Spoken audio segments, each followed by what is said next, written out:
কিছু তোলাবাজ, কিছু যারা সন্ত্রাসকারী। আজকে এবারে 2026-এ আমি বলেছিলাম যে বাংলার মাটিতে এই মমতা বন্দ্যোপাধ্যায় সরকার আর থাকবে না, সেটা কিন্তু অক্ষরে অক্ষরে মিলে গেছে। আজকে এই অপদর্থ জল্লাদ, এই হারমত, আজকে এখানে বেশ কিছু তৃণমূলের হারমত, হয়তো তারা মাইকে আওয়াজ শুনতে পাচ্ছে, কান খুলে শুনে রাখুন। হারমতগিরি করে এলাকার সার্বিক উন্নয়ন না করে বোম বন্দুক নিয়ে লড়াই করা যায় না। আজকে একটার পর একটা হারমত তৃণমূলে আজকে লুট করেছে।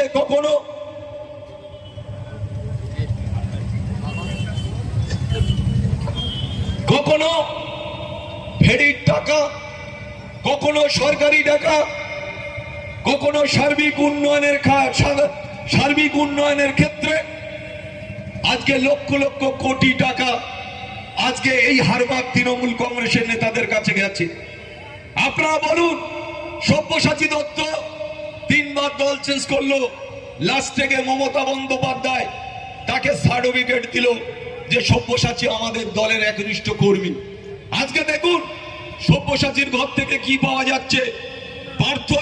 পার্থর বান্ধবীর ঘর থেকে পেয়েছিল, আর সব্যসাচীর বান্ধবীর কাছ থেকে সোনার পাহাড় উদ্ধার হচ্ছে। এটা জেনে রাখতে হবে এই অপরাধ নির্লজ্জদের। আজকে যারা মার খাচ্ছে কারা? আজকে যারা এলাকায় তোলাবাজি করেছে, এলাকায় সন্ত্রাস করেছে, মিথ্যে কেসে ফাঁসিয়ে দেওয়া হয়েছে। আজকে আইএসএফ এর ছেলেরা, আপনারা জানেন ভাঙড়ে যেভাবে আইএসএফ এর ছেলেদের একটার পর একটা কেস দেওয়া হয়েছে। আজকে ক্যানিং পূর্বে হয়তো আমি হেরে গেছি, কিন্তু সেখানকার লড়াইয়ের মাটি আরাবুল ইসলাম ছাড়েনি। একটা কেস যদি আইএসএফ এর নামে দিতে হয়, পাল্টা অন্যদের নামেও কেস দিতে হচ্ছে ক্যানিং এ। এটা পুলিশ প্রশাসন জানে যে আরাবুল ইসলামকে চটিয়ে কিছু করা যাবে না। আপনারা প্রতিদিন দেখেছেন পত্র পত্রিকায়, মিডিয়াতে কন্টিনিউ ভাঙড়ে বিজেপি আর তৃণমূল এক হয়ে আইএসএফ এর কর্মীদের উপরে মিথ্যে কেস দিয়ে ফাঁসানোর চেষ্টা করছে। আমরা 1 ইঞ্চি মাটি সেখান থেকে আমরা সারিনি, এটা জেনে রাখতে হবে।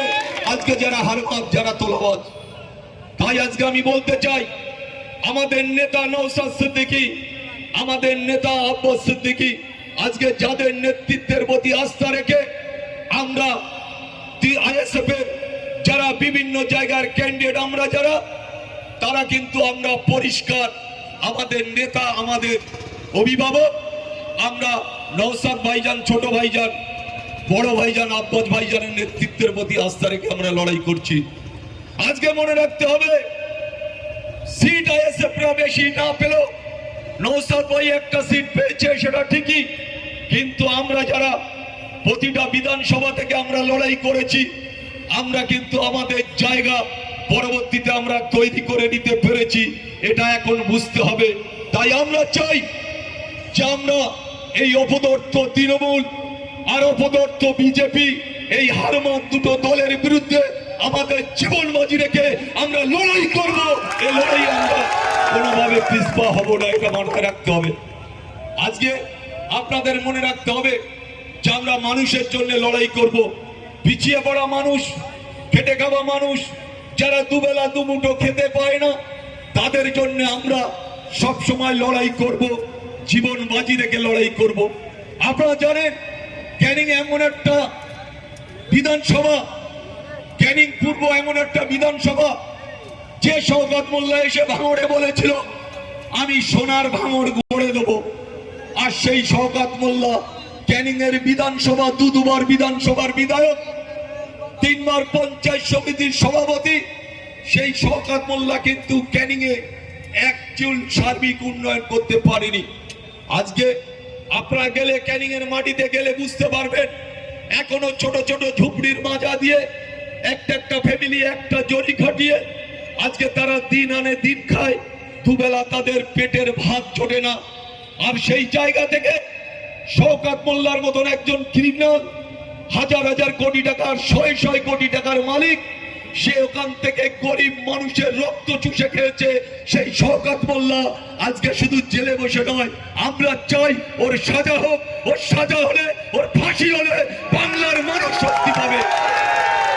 আজকে গরিব মানুষের মুখের অন্ন আপনারা দেখেছেন পত্র পত্রিকায় শওকত মোল্লার একজন স্ত্রী আছেন, একজন নয়, ওর 7 থেকে 8টা ওর স্ত্রী আছেন। আমি বলে দিতে পারি যে এখন বর্তমান ওর সাথে থাকে যে স্ত্রী, সেই স্ত্রীর নামে কয়েকশো বিঘে জমি, শুধু কোটি কোটি টাকা নয়। আমি বলেছি এনআইএকে, আমি প্রশাসনের কাছে আবেদন রেখেছিলাম গত পরশুর দিন যে ওনার ফ্যামিলির সবাইকে অ্যারেস্ট করুন। মেয়ের নামে লক্ষ লক্ষ টাকা, ছেলের নামে কোটি কোটি টাকা, 600 বিঘে জমি। আপনারা দেখেছেন যে ওখানে একটা খালের পাড়ে, আপনারা দেখেছেন সরু খাল, এই সুতি খালের পাড়ে 1 থেকে 150 বিঘে জমির একটা ওখানে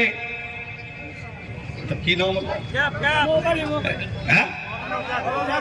মৌখালীতে অনন্য কুলে আপনারা দেখেছেন। আমি গিয়েছিলাম সেখানে, আমি কিন্তু কারুর না বলে গিয়েছি, কিন্তু হাজারে হাজারে লোক আমার সাথে গিয়েছে। তাই মনে করতে হবে যে এই অপদর্থ নির্লজ্জ যারা আজকে এদের গরিব মানুষের মায়া এরা কোনোদিন বুঝেনি। গরিব মানুষের, অসহায় মানুষের খাওয়া হচ্ছে না সেটা এরা দেখেনি। তাই আজকে মায় সে মায় বেটায় তার ছেলে থেকে শুরু করে তার ফ্যামিলিরা কয়েকশো বিঘে জমির মালিক তারা। শওকত মোল্লা একদিন গল্প করেছে মাছ-চোরটা কেন হলো, নিজে বলেছে যে আমি এমন একটা দিন গেছে, আমি মাছ চুরি করে কাঁটায় নিয়ে বাড়িতে এসে তার মাছ বিক্রি করে আমার সংসার চলতো। তাই সেদিন ভাঙড়ের মাটিতেই বলেছিল, আপনারা দেখেছেন ভাঙড়েরই ছেলে এই মাছ-চোর গল্পটাকে, মাছ-চোর কাহিনীটাকে সেদিন একেবারে সুন্দর করে সাজিয়ে আজকে মানুষের কাছে তুলে ধরেছিল। তাই একজন শওকত মোল্লা গরিবের ছেলে, আর কয়েক বছরে 1000 কোটি টাকার মালিক, কয়েক বছরে 1000 কোটি টাকার মালিক। আপনারা দেখেছেন যে মুখ্যমন্ত্রী কেন শেষ হয়েছে, মুখ্যমন্ত্রীর দ্বিচারিতা, মুখ্যমন্ত্রী মানুষের জন্য বিচার করেনি, প্রাক্তন মুখ্যমন্ত্রী মানুষের কথা ভাবেনি, আজকে বাংলার মানুষের কথা তিনি ভাবেননি। শওকত মোল্লার মতন একজন ক্রিমিনালকে বলছে আমার যদি শওকত মোল্লার যদি সিকিউরিটি না থাকে আমার সিকিউরিটি দেবো। আমি বলেছিলাম মুখ্যমন্ত্রী তুমি জেনে রাখো তোমার সিকিউরিটিও একদিন থাকবে না। তা আজকে তাই মমতা বন্দ্যোপাধ্যায়ের সিকিউরিটি নেই। মমতা বন্দ্যোপাধ্যায়ের সাথে কোনো তৃণমূল কংগ্রেস নেই। মমতা বন্দ্যোপাধ্যায়ের সাথে আছে কারা, যে কটা তোলাবাজ সেই কটা মমতা বন্দ্যোপাধ্যায়ের সাথে আছে। যে মমতা বন্দ্যোপাধ্যায় 2006 সালে যদি আমরা এমএলএ না হতাম, 2011 সালে মমতা বন্দ্যোপাধ্যায় ক্ষমতায় আসতে পারত না।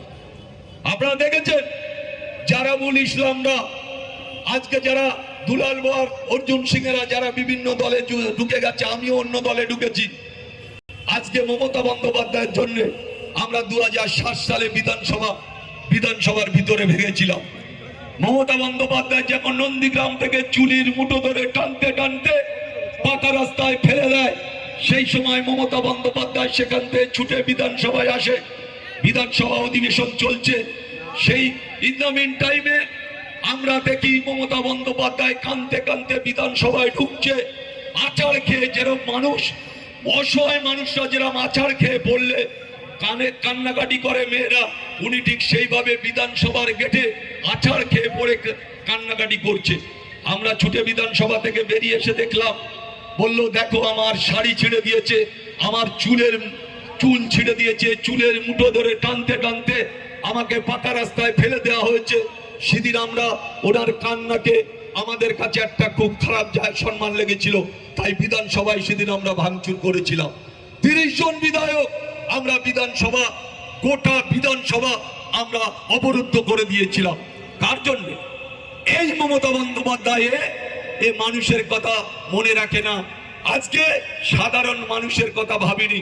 আজকে হাজার হাজার কোটি টাকা দুর্নীতি, হাজার হাজার কোটি টাকা আজকে শুধু চাল চোর, চাকরি চোর, কয়লা চোর, শিক্ষা চোর, গরু চোর নয়, গোটা বাংলাটা আজকে এক শ্রেণীর মানুষের হাতে তুলে দিয়েছিল এই মমতা বন্দ্যোপাধ্যায় সরকার। তাই আজকে বুঝতে হবে আমাদের লড়াই কিন্তু দুটো। আমরা বিজেপির সাথে যেমন লড়াই করব, সেই সাথে সাথে এই তৃণমূলের হারমাতদের বিরুদ্ধে আমাদের লড়াই হবে। এই লড়াই জিতবে কে? আইএসএফ ছাড়া আবার কে? এটা মাথায় রাখতে হবে। তাই আমরা চাই আপনাদের মতন সৈনিক, আপনাদের মতন লড়ুকো মানুষ, আপনারা ডাক দিলে আপনারা ছুটে আসেন। তাই আপনাদের আমরা নয়নের মণি হিসাবে আজকে আইএসএফ এর কর্মীদের আমরা তাদের সম্মান দিতে চাই, আমরা তাদের মাথায় করে নিয়ে রাখতে চাই। তাই আজকে হাজারে হাজারে আইএসএফ এর কর্মীরা রাস্তায় যখন মিটিং হয়, আইএসএফ একটা ছোট মিটিং ডাকলে হাজারে হাজারে মানুষ উপস্থিত হয়। তাই আপনাদেরকে মনে রাখতে হবে যে আমরা এই লড়াই লড়বো, আমরা এই লড়াই জারি থাকবে। এই লড়াইয়ের নেতৃত্ব দেবে নওশাদ সিদ্দিকী, আব্বাস সিদ্দিকী ভাইজানেরা। তার সৈনিক হিসাবে আমরা তাদের সাথে আমরা আছি। তাই আজকে মনে রাখতে হবে এই লড়াই, আজকে আমাদের পিয়ারুল ভাই হাড়োয়ায় যেভাবে লড়াই করছে, আরো লড়াই করতে হবে, আরো মানুষের কাছে পৌঁছতে হবে। আমার পাশে বিনেখা বিধানসভার যিনি আছেন, উনিও অত্যন্ত লড়াই দিয়েছেন। আমি দেখছিলাম নওশাদ ভাই একদিন গিয়েছিল মালঞ্চে, হাজারে হাজারে মানুষ, সেখানে মানুষ পায়ে পা মিলিয়েছিল। আজকে ওনার বর্ডারে আমার একটা অঞ্চল আছে বাসন্তী বিধানসভায়, একটা ক্যানিং পশ্চিম বিধানসভায়, দুটো অঞ্চল পঞ্চায়েত সমিতির ক্ষেত্রে আমরা লড়াই করি। তাই আজকে আপনাদের বুঝতে হবে যে শুধু হাড়োয়া নয়, আমরা বিধানসভা পশ্চিম বাংলায় প্রতিটা ব্লকে ব্লকে আমাদের তৈরি হতে হবে, আমাদের লড়াই করতে হবে।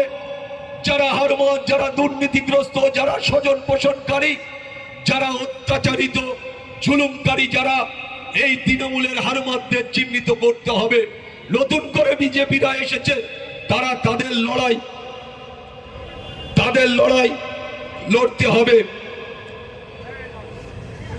আজকে তাই আপনাদের কাছে বলি যে আজকে যেখানে যেখানে আজকে এই আইএসএফ এর নেতৃত্বরা লড়াই করছে, সেখানে শুধু মায়েরা বোনেরাও বেরিয়ে আসছে। সেখানে হাজার হাজার মায়েরা, হাজার হাজার বোনেরা, তারাও রাস্তায় নেমে লড়াই করছে।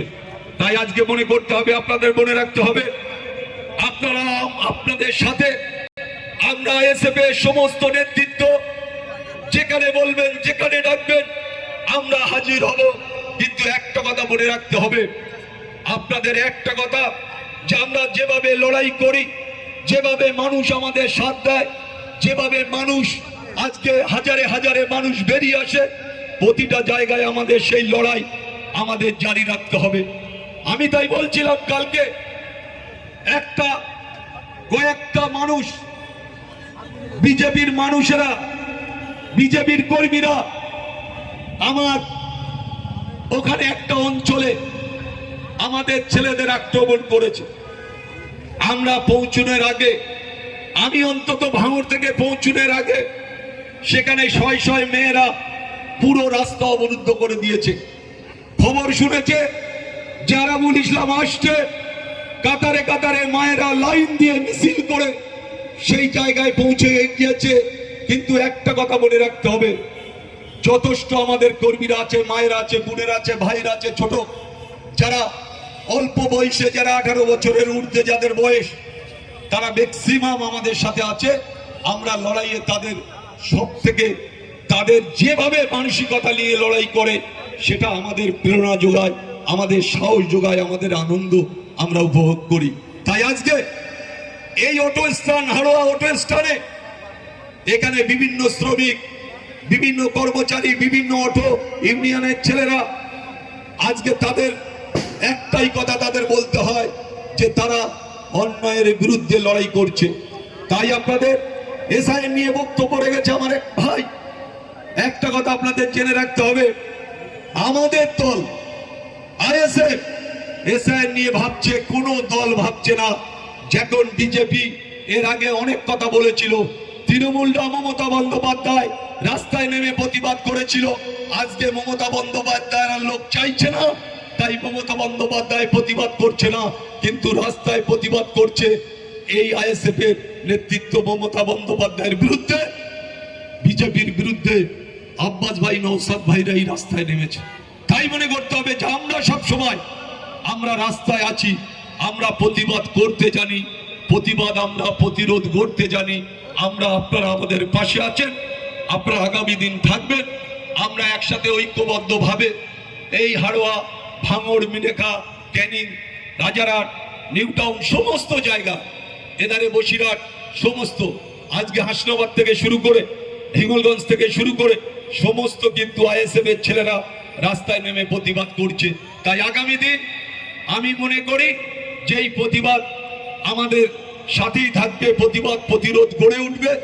অসহায় মানুষদের পাশে এই আইএসএফই থাকবে, খেটে খাওয়া মেহনতি মানুষের পাশে আইএসএফই থাকবে। আগামী দিন লড়াই হবে, এই লড়াই জারি থাকবে। তাই আপনাদের মনে রাখতে হবে যে নওশাদ ভাই, আব্বাস ভাইদের নির্দেশ আদেশ মাথায় নিয়ে আগামী দিন আমরা সবাই লড়াই করব এই বাংলার পরিবর্তন, এই অসহায় মানুষদের পাশে দাঁড়িয়ে, এই 27 লক্ষ ভোটারদের পাশে দাঁড়িয়ে লড়াই করবে আইএসএফ, অন্য কোনো দল লড়াই করবে না। তাই ভাবতে হবে আমরা মাঠে ঘাটে সমস্ত জায়গায় রাস্তাঘাটে আমরা আছি, প্রতিবাদের একটাই নাম নওশাদ ভাইজান, আব্বাস ভাইজান।